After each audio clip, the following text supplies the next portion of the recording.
பார்த்து ஜெபிப்போம்.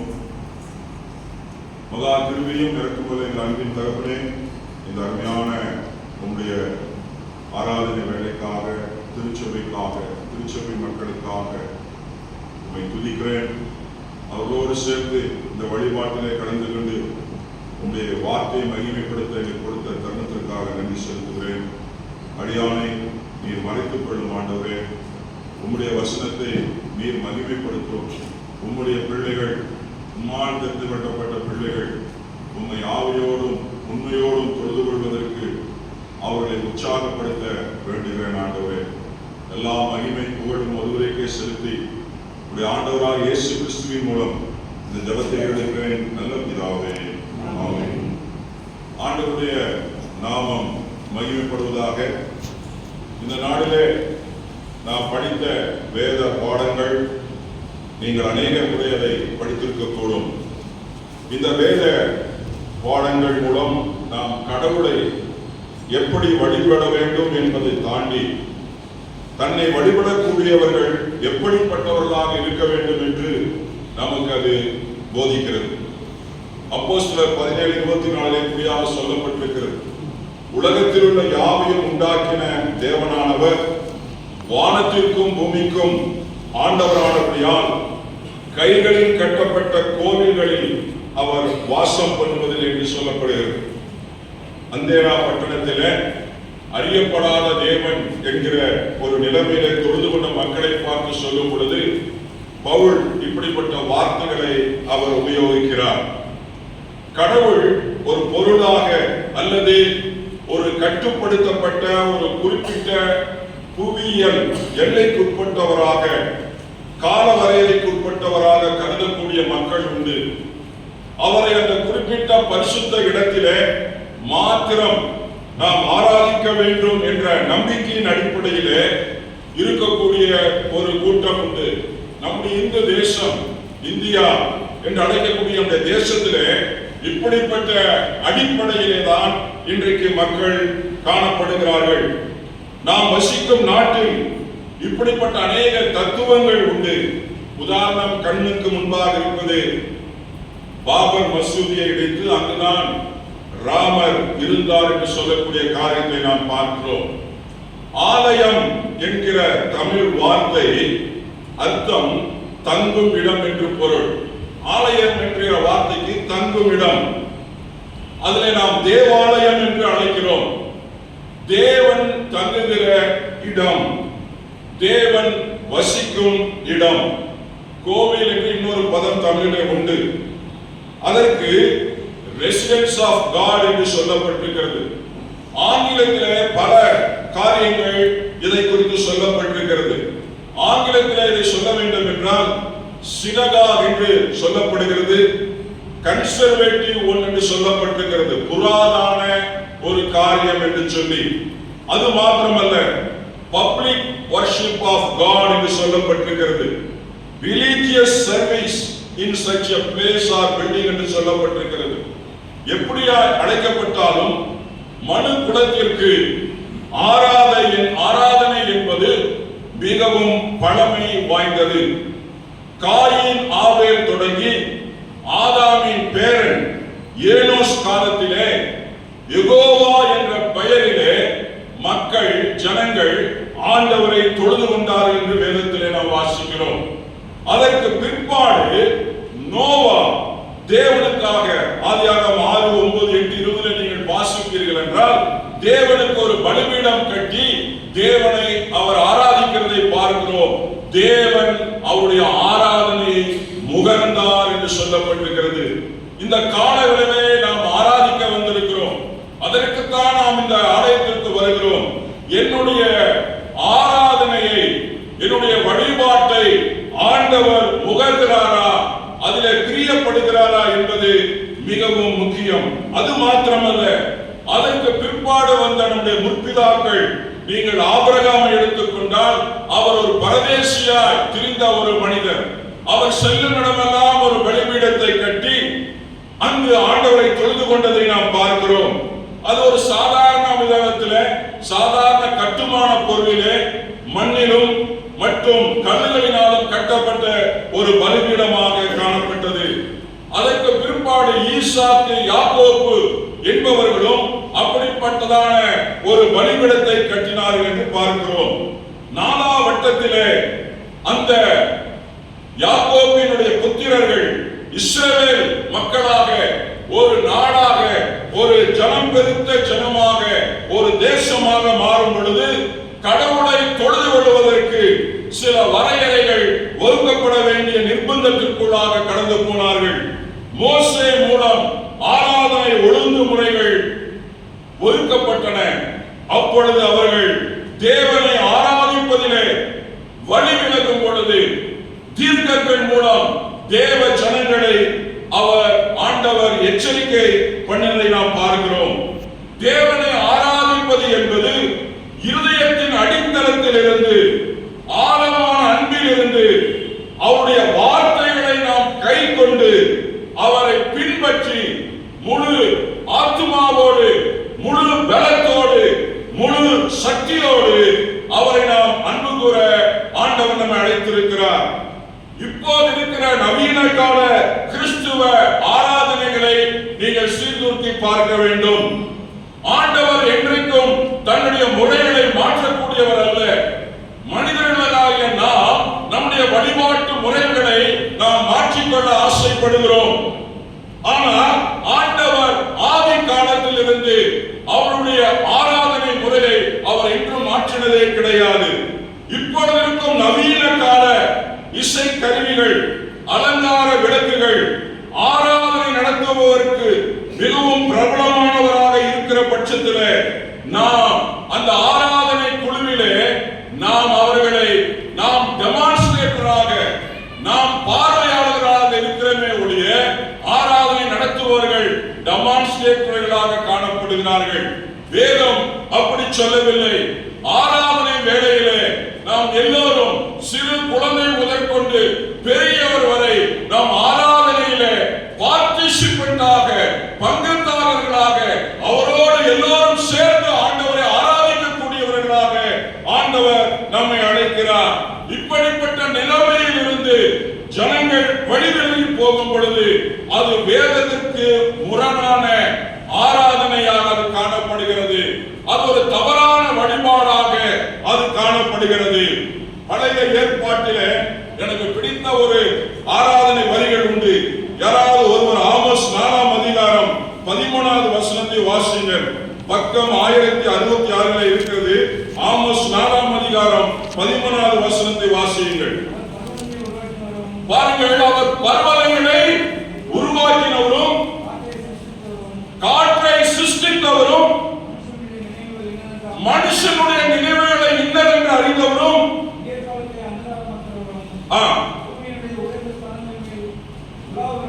பூமியின் உயர்ந்த ஸ்தானங்களிலே உலாவுகிறவரும் சேனைகளின் தேவனாகிய கர்த்தர் என்பது அவருடைய நாமம். தேவனை ஆராதிப்பது என்பது அவருடைய குணாதிசயங்களை, அவருடைய தன்மைகளை வைத்து நாம் ஆராதிக்க வேண்டும். ஜபம் என்பது வேறு, ஆராதனை என்பது வேறு. சில சமயத்தில் ஆராதனை செய்ய வேண்டும் என்று சொன்னால் சில பேர் ஜெபித்து விடுவார்கள். சில பேர் ஜெபிக்க வேண்டும் என்று சொன்னால் அந்த இடத்துல ஆராதனை செய்வார்கள். அப்படி அல்ல. இங்கு தொழுது கொள்ளக்கூடிய முறையை ஆண்டவர் இங்கு நமக்கு ஆலோசனை கற்றுக் கொடுக்கிறார். ஆனால் அப்படிப்பட்ட ஆராதனை வீரரை கொண்டு அந்த ஆராதனையிலே பங்கு பெறக்கூடிய மக்களுடைய ஆராதனையை ஆண்டவர் விரும்பவில்லை என்பதை நாம் பார்க்கிறோம். எவ்வளவு துக்கமான காரியம் பாருங்கள். யாராவது ஒருவர் அதே 4ஆம் அதிகாரம் 21 24 வசனங்களை நிதானமாக வாசியுங்கள். 4ஆம் அதிகாரம், ஆமோஸ் 4ஆம் அதிகாரம் 21.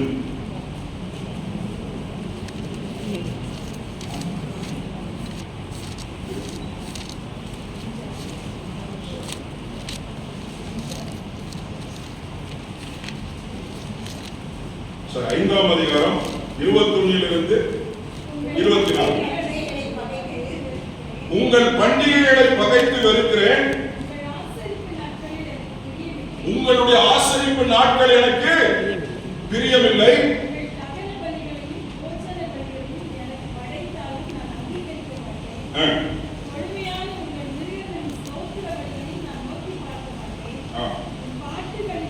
முக்கியம் பாருங்க, உன் பாட்டுகளின் இரைச்சலை என்னை விட்டு என்ன பண்ணு, அகற்று. உன் வீணைகளின் ஓசைகளை நான் என்ன பண்ண மாட்டேன், கேட்க மாட்டேன். நியாயம் தண்ணீரை போலவும். 25வது வசனம் வாசி. இஸ்ரவேல் வம்சத்தாரே,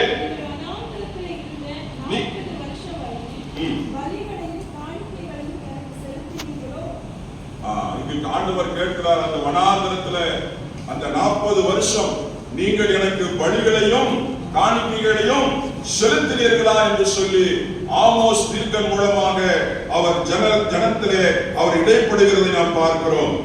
அருமையானவர்களே, ஆண்டவரை தொழுது கொள்ளக்கூடிய ஜனங்கள் நம்முடைய தொழுகையின் முறையை விட நாம் தொழுது கொள்ளுவர்கள் எப்படிப்பட்டவராய் இருக்க வேண்டும் என்பதை ஆண்டவர் மிகவும் விரும்புகிறார். அதைத்தான் அந்த சமாரியா ஸ்தீவனிடத்திலே அவர் பேசும் பொழுது அவர் சொல்லுகிற காரியம், ஆவியோடும் உண்மையோடும் கடவுளை தொழுது கொள்ள வேண்டும் என்ற அடிப்படையிலே ஒரு காலம் வருகிறது என்று சொல்லி அந்த பெண்மணியிடத்திலே அவர் சொல்லுகிறதை நாம் பார்க்கிறோம். நாம் படித்த வேத புத்தகத்திலே, வேத பகுதியிலே ஏசாயா 6ஆம் அதிகாரம் 1 to 8 வசனங்கள், அதில் அநேக காரியங்கள் இருக்கிறது, அநேக சத்தியங்கள் இருக்கிறது. ஆனால் நம்முடைய தலைப்பு ஆண்டவரை ஆவியோடும் உண்மையோடும் தொழுது கொள்ள வேண்டும் என்கிற அந்த அடிப்படையில் அதை பார்க்கும் பொழுது இங்கு இக்கட்டான ஒரு சூழ்நிலை. இந்த ஏசாயா தீர்க்கதரிசி இந்த தரிசனத்தை அவன் காணும் பொழுது, அவன் ஒரு தரிசனத்தை காண்கிறான். அந்த தரிசனத்தை காணும் பொழுது அவனுடைய வாழ்க்கையிலே ஒரு இக்கட்டான நிலைமை, இக்கட்டான நேரங்கள், சில வேளைகளிலே இக்கட்டான நேரங்களிலே நமக்கு என்ன தேவை என்பதை இந்த பகுதி, இந்த வேத வசனம் நமக்கு போதிக்கிறது. ஆங்கிலத்தில் what we need in the down times of life என்று சொல்லப்பட்டிருக்கிறது. உசியா ராஜா மரணம் அடைந்து விடுகிறார். கிட்டத்தட்ட 52 வருடங்களுக்கு மேலாக ஒரு நல்ல ராஜா, தேவனுக்கு பயப்படுகிற ராஜா, அவன் செய்த ஒரு சிறு தவறினாலே அவன் தேவனுடைய கோபாக்கினைக்கு உள்ளானான். நம்ம வாழ்க்கையில் மிகவும் எச்சரிக்கையாக இருக்க வேண்டும். நாம் பெரிய தவறுகளை சில வேளைகளில் செய்வதில்லை. ஆண்டவருடைய சமூகத்தில் சில வேளைகளில் சிறிய தவறுகள், ஒருவேளை ஆண்டவர் என்னை பார்க்கும் பொழுது அது பிரியப்படாமல் இருக்கலாம். ஓசியா மிகவும் அருமையான ஒரு ராஜா. அந்த இஸ்ரவேல் ராஜா தேவனுக்கு பயப்படக்கூடிய மனிதன். 52 வருட காலங்களுக்கு மேலாக அவன் அந்த தேசத்தை ஆளுகை செய்கிறான். சமாதானமாக இருக்கிறது. திடீரென்று அந்த ராஜா இறந்து விடுகிறான். அருமையானவர்களே, ஒரு ராஜா இல்லாத ஒரு தேசம் மிகவும் கலக்கம் நிறைந்தது. மிகப்பெரிய ஒரு இக்கட்டை அந்த நாடு சந்திக்கிறது. ஆசரி ராஜா அந்த நாட்டின் மேலே படையெடுக்கவும் அழிக்கவும் அநேக தருணங்களை பார்த்துக் கொண்டிருக்கிற சமயம் அந்த தீர்க்கன் ஏசாயா அதை பார்த்து கலங்கி அவன் மன உளைச்சலில் இருக்கும் பொழுது அவனுக்கு தேவன் ஒரு தரிசனத்தை காண்கிறார். உசியா ராஜா மரணம் அடைந்தாலும் ஆண்டவர் அவர் சிங்காசனத்திலே மகிமை பொருந்தியவராக, ராஜாதி ராஜனுக்கு மேலாக, இந்த உலகத்தினுடைய எல்லா ராஜர்களுக்கும் மேலான ஒரு சிங்காசனத்திலே ஆண்டவர் உட்கார்ந்திருப்பதை அவன் தன்னுடைய தரிசனத்திலே காண்கிறதை நாம் பார்க்கிறோம். நம்முடைய வாழ்க்கையிலே கூட நாம் எதிர்பாராத காரியங்கள் நடக்கும் பொழுது, சில வேளைகளிலே நம்மை அசைக்கும் காரியங்கள், நம்மை திடுக்கிட வைக்கும் காரியங்கள் வரும் பொழுது நாம் மனதிலே நிலைநிறுத்திக் கொள்ள வேண்டிய ஒரு காரியம், தேவனது ஆளுகையின் கீழே நான் இருக்கிறேன், தேவனது ஆளுகையின் கீழே என்னுடைய குடும்பம் இருக்கிறது, தேவனுடைய ஆளுகையின் கீழே என்னுடைய சபை இருக்கிறது என்கிற ஒரு தரிசனம் நமக்கு தேவை.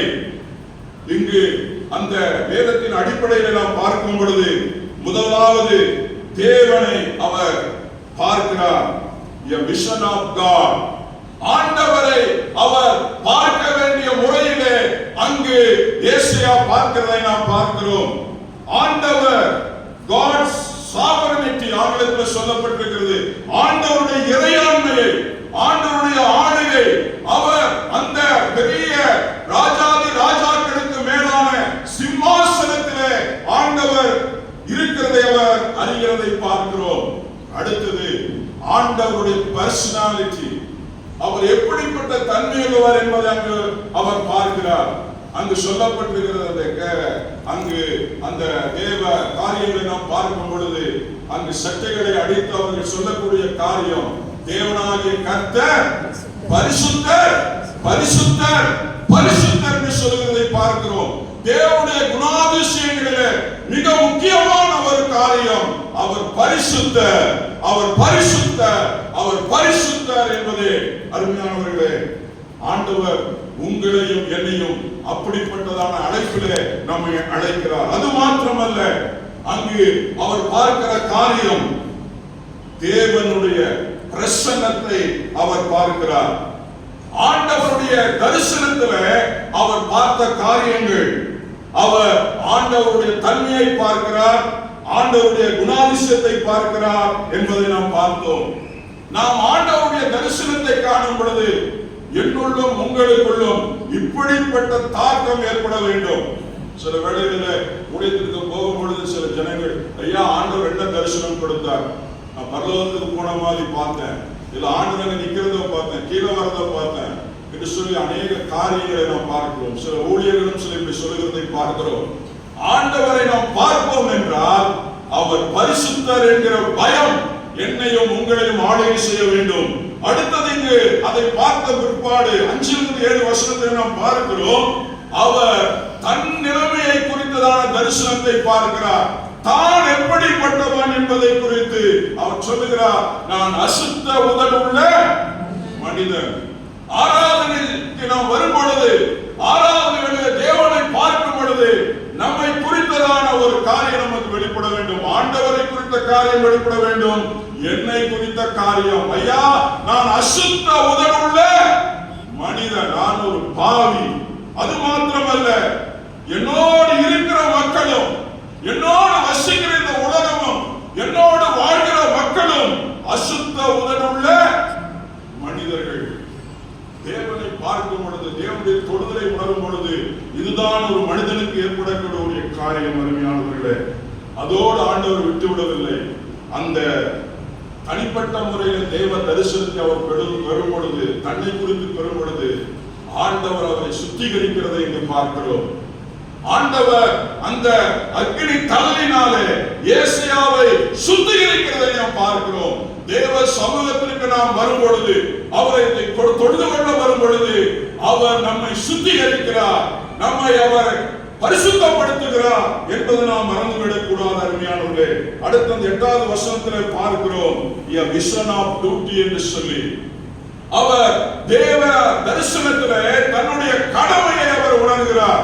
தேவ தரிசனம் கிடைக்கும் பொழுது அவர் தன்னை பற்றி தரிசனத்தை பெற்றுக் கொண்ட பிற்பாடு தன்னை குறித்ததான கடமையை அவர் உணர்கிறார். ஆங்கிலத்தில் சொல்லப்பட்டிருக்கிறது தியோபோனி இஸ் ஹியர்ட் என்று சொல்லப்பட்டிருக்கிறது. ஆண்டவருடைய சத்தத்தை அவர் கேட்கும் பொழுது, இதோ அடியே நீ சொல்லு, நான் கேட்கிறேன், நீ சொல்லுகிறது நான் என்ன பண்ணுகிறேன், செய்கிறேன். இதுதான் ஆராதனை, உண்மையான ஆராதனை. ஆண்டவரை உண்மையோடு ஆராதனை செய்யக்கூடிய மக்களிடத்தில் காணப்பட வேண்டிய காரியம் இது. ஆண்டவரை உண்மையாய் ஆராதனை செய்யக்கூடிய மக்களுக்கு இருக்க வேண்டிய ஒரு குணநலம். அருமையானவர்களே, ஆண்டவர் யார், அவர் எனக்கு என்ன செய்தார், நான் அவருக்கு என்ன செய்ய வேண்டும், இதுதான் உண்மையான ஆராதனுடைய அடித்தளமாக இருக்க வேண்டும். உங்களுடைய வீடு ஒரு ஸ்மால் சர்ச் என்பதை மறந்துவிடக் கூடாது, மினி சர்ச். உங்களுடைய வீடு ஒரு சின்ன பைபிள் ஸ்கூல் என்பதை மறந்துவிடக் கூடாது. உங்களுடைய வீடு, உங்களுடைய இல்லம் ஒரு எவாஞ்சலிஸ்ட் சென்டர் என்பதை மறந்துவிடக் கூடாது. உங்களுடைய வீடு ஒரு டிசைபிள் சென்டராக இருக்க வேண்டும். நீங்கள் தேவனே யார போவார், நான் போகிறேன் என்று ஒப்புக் கொடுப்பதல்ல.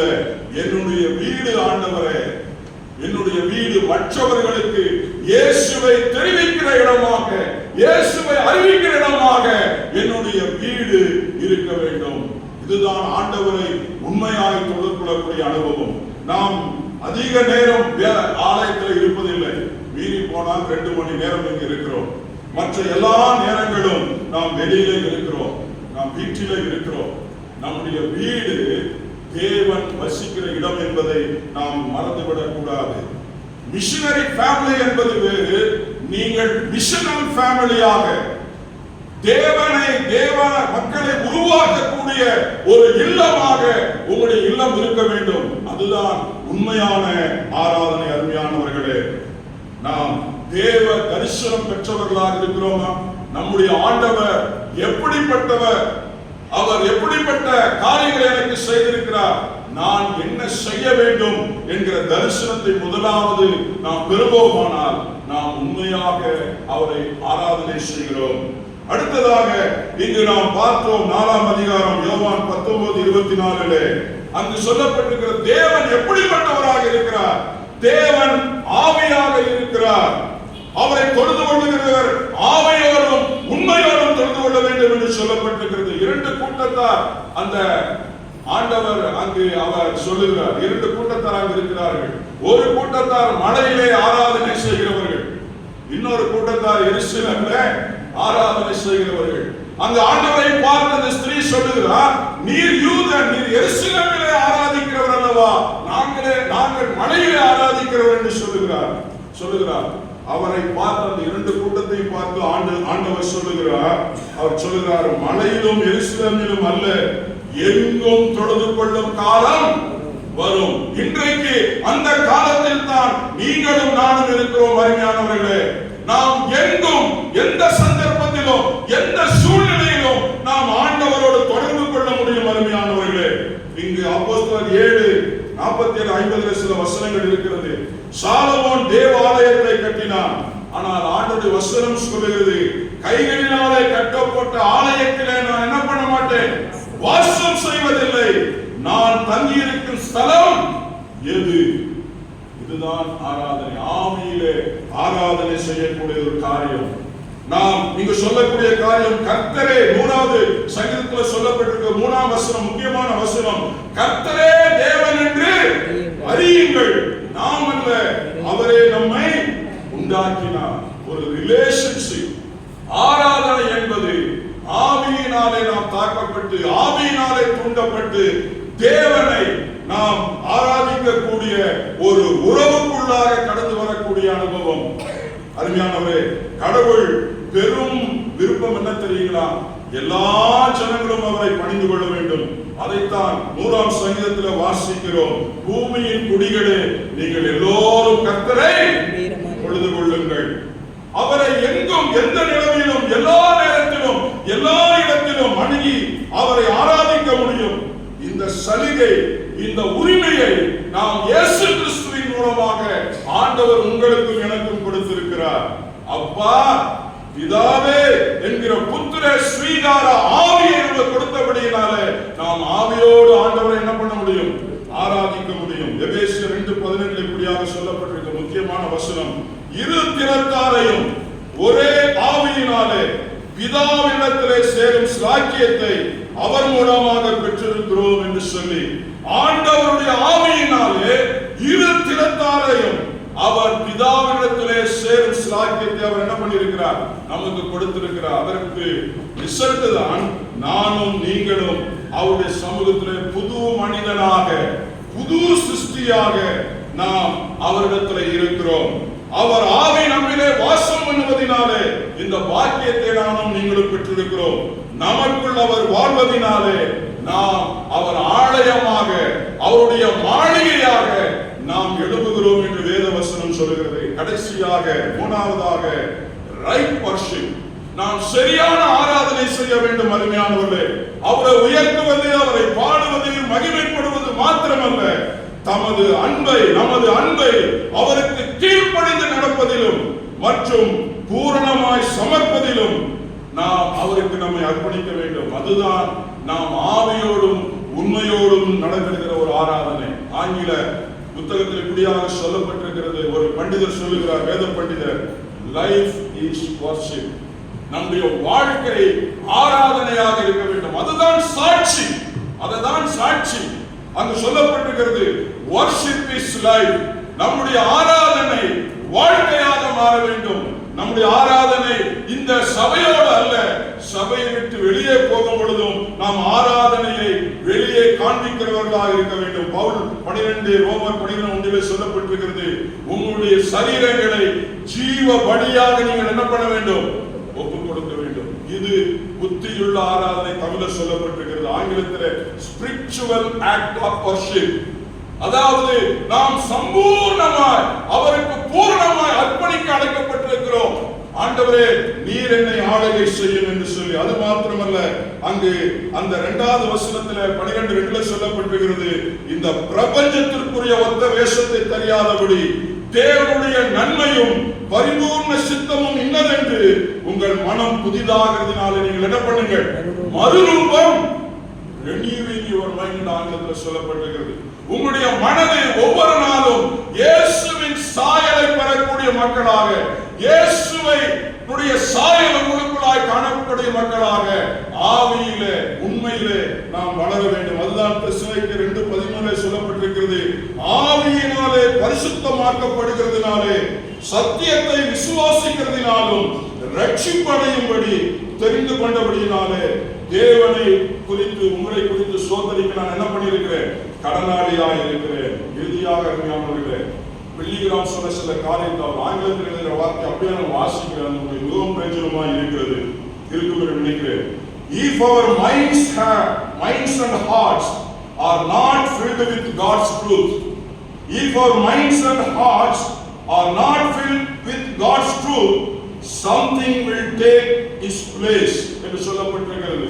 நாம் சரியான ஆராதனையை சத்தியத்தின்படி உண்மையோடு ஆவியோடு நாம் ஆராதனை செய்யாமல் போனால் தவறான ஆராதனைக்கு நாம் இடம் கொடுப்போம். அருமையானவர்களே, அடுத்தது சொல்லுகிறார் Billy Graham, truth is timeless. Truth does not differ from one age to another, from one people to another, from geographical location to another. The great all prevailing truth stands for time and eternity என்று சொல்லப்பட்டிருக்கிறது. கடைசியாக அவர் சொல்லுகிறார், our emotion can lie to us. நம்மளுடைய emotion சில வேளைகளில் பொய் பேசும். நீ சரியில்லை, நீ உதவாதவன் என்று சொல்லி, and we need to counter our emotion with the truth என்று சொல்லுகிறார். நம்முடைய எமோஷனை ஆண்டவருடைய சத்தியத்தின் அடிப்படையிலே வைத்து நாம் அவற்றை என்கவுண்டர் பண்ணி ஆண்டவரை என்ன பண்ண வேண்டும்? ஆராதனை செய்ய வேண்டும். அருமையானவர்களே, தேவனை அறிகிற அறிவிலே நாம் வளரும் பொழுது அந்த அம்மாக்களுக்கு தேவனை அறிவில வளரல. ஆனால் அதற்கு ஆண்டவர் அவரை ஆயத்தப்படுத்துகிறார். என்னை தொழுது கொள்ளுகிறவர்கள் ஆவியோடும் உண்மையோடும் தொழுது கொள்ள வேண்டும் என்று சொல்லி நாம் கண்களை மூடி ஆண்டவரை பார்த்து நாம் ஜெபம் பண்ணுவோம். மகா கிருபையின் இருக்கும் அன்பின் தகப்பனே, இன்றைக்கு என்னுடைய வாழ்விலே என்னுடைய ஆராதனை என்னுடைய வாழ்க்கையாக மாறட்டும். என்னுடைய வாழ்க்கை ஆராதனையாய் மாறட்டும். ஆண்டவரே, அதற்காக எங்களை ஒப்புக் கொடுக்கிறோம். நாங்கள் ஆவியோடு கூட உம்முடைய ஆவியோடு கூட எங்களை உயிர்ப்பித்து அந்த ஆவியோடு கூட அதோடு உண்மையோடு கூட உம்மை நாங்கள் ஆராதித்து எங்களுடைய குடும்பங்கள் மூலமாக அநேகர் இயேசுவை ஏற்றுக்கொள்ளவும், எங்களுடைய இல்லங்களை நோக்கி அநேக ரட்சிப்பிற்குள்ளாய் கடந்து வரவும், எங்களுடைய குடும்பங்களை ஆண்டவரே நீர் ஆசீர்வதித்து, இதோ தேவனே நான் இருக்கிறேன், உம்முடைய காரியமாய் நான் கடந்து போகிறேன் என்று சொல்லி அந்த அர்ப்பணிப்போடு கூட தேவ தரிசனத்தை பெற்றவர்களாக எங்கள் ஒவ்வொருவரையும் நீர் ஆசீர்வதியும் பலப்படுத்தும். இயேசு கிறிஸ்துவின் மூலம் இந்த ஜெபத்தை எடுக்கிற நல்ல பிதாவே.